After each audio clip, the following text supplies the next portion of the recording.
Puente, The Death House Landlady by Donovan Bowman.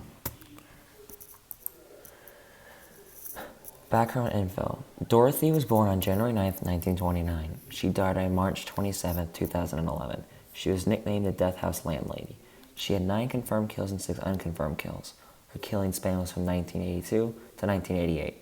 Her targets were elderly people or mentally disabled people.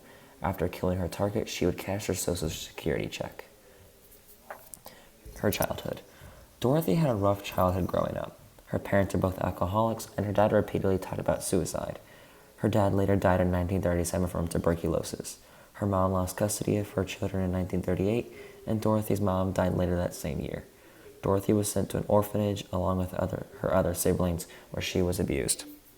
At the age of 16, she got her first marriage with Fred McFall in 1945, who had just returned from the Pacific Theater in World War II.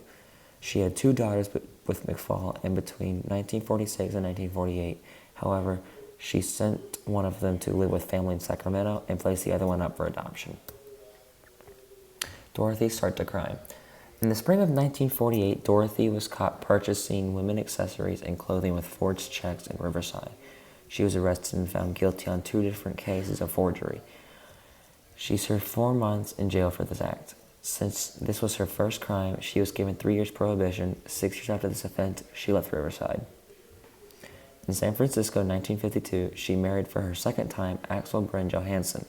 She created a fake person, calling herself Tea Singola Nayarda. She claimed that she was of Egyptian and Israel descent. She also said she was a follower of the Muslim religion. Dorothy took advantage of Axel's frequent trips away by inviting multiple men over and gambling his money away. Dorothy starts a crime. In 1960, Dorothy was accused and arrested for owning a brothel in Sacramento. She was only sentenced to prison in 90 days after claiming innocence. Her husband Johansson briefly sent her to DeWitt State Hospital after a series of drinking, criminal behavior, lying, and suicide attempts. Doctors there had diagnosed her as a pathological liar with an unstable personality. Dorothy and Johansson divorced in 1966. Dorothy's first murders. In April of 1982, a 61-year-old Ruth Monroe began to live with Dorothy in her upstairs apartment, but died of an overdose of codeine. And Dorothy told the police that Ruth had killed herself because of depression from her husband being mentally ill. The police believed Dorothy's claim and claimed that the death was because of a suicide. A couple weeks later, the police arrived at Dorothy's house, claiming that a 74-year-old man named Malcolm McKenzie had accused her of drugging him and stealing from him. She was charged with theft 3 times and was sentenced to 5 years in prison on August 18, 1982. She began to converse with a 77-year-old man named Everson Gilmouth. They developed a pen-pal relationship, and when Dorothy was released in 1985 from prison, after only serving part of her sentence, Everson was waiting for her in a 1980 red Ford pickup truck. The relationship developed quickly, and they had been making wedding plans soon after. In November 1985, Dorothy hired a man named Ismael Flores to install wood paneling in her apartment. For the work he had done, Dorothy gave him $800 and a well-conditioned red Ford pickup, claiming it belonged to her boyfriend in Los Angeles who no longer wanted it. She also asked him to build a 6x3 by 2 foot box to store books and other items. She asked Flores to transport the filled and nailed shut box to a storage depot. On the way to the depot, Dorothy asked the man to stop on the Garden Highway in Sutter County and dump the box in the riverbank at an unofficial household dumping site. Dorothy had claimed that the box was filled with junk and things she didn't need anymore. On January 1st, 1986, a fisherman found the box sitting 3 feet away from the bank and informed the police. What they found inside the box was a badly decomposed and unidentified body from an elderly man inside.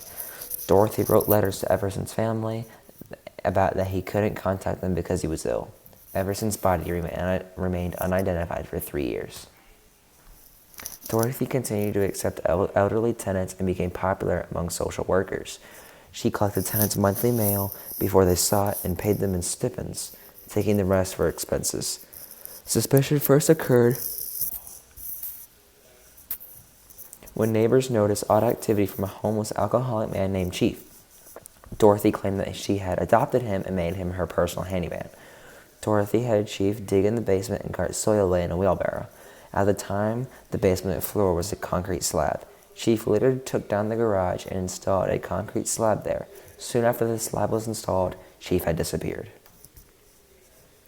On November 11, 1988, police became suspicious after the mysterious disappearance of Alberto Montoya, a mentally disabled man whose social worker had reported to the police he was missing. After the police noticed a search on Dorothy's property, they uncovered several different bodies. Dorothy was charged with 9 total murders, Everson Gilmouth, and 8 tenants who lived at the boarding house: Ruth Monroe, Leona Carpenter, Alvaro Gonzalez Montoya, Dorothy Miller, Benjamin Fink, James Gallup, Vera Faye Martin, and Betty Palmer. Dorothy tries to escape. During the first investigation, Dorothy wasn't ruled as the suspect. She went to get coffee at a nearby coffee shop, but then immediately fled for Los Angeles with the man she had met in a bar. However, the man that she met noticed the police report to Dorothy, then he called the police.